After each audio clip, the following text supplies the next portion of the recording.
KPK periksa 4 PNS Pemkab Musi Banyuasin untuk tersangka Dodi Reza Alex Nurdin.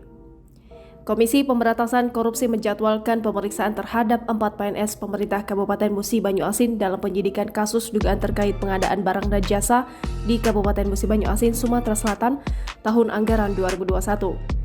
Mereka yakni Daud Amri, Hendra Oktariza, Hardiansyah, dan Suhendro Saputra. Dalam kasus ini, KPK telah menetapkan Bupati Musi Banyuasin Dodi Reza Alex Nurdin, Kepala Dinas Pekerjaan Umum dan Penataan Ruang Kabupaten Musi Banyuasin Herman Mayori, Kabid Sumber Daya Air, pejabat pembuat Komituan PPK Dinas PUPR Kabupaten Musi Banyuasin Edi Umari, dan Direktur PT Selaras Simpati Nusantara Suhandi sebagai tersangka. Dalam konstruksi perkara, KPK mengungkapkan arahan dan perintah Dodi mengatur lelang proyek pekerjaan di Kabupaten Musi Banyuasin.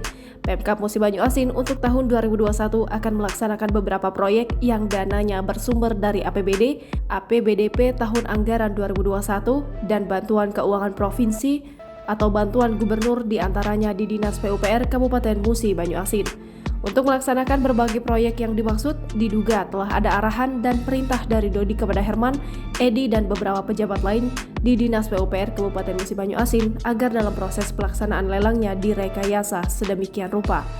Selain itu, Dodi juga telah menentukan adanya presentase pemberian fee dari setiap nilai proyek paket pekerjaan di Kabupaten Musi Banyuasin, yaitu 10% untuk Dodi, 3 hingga 5% untuk Herman, dan 2 hingga 3% untuk Edi serta pihak terkait lainnya.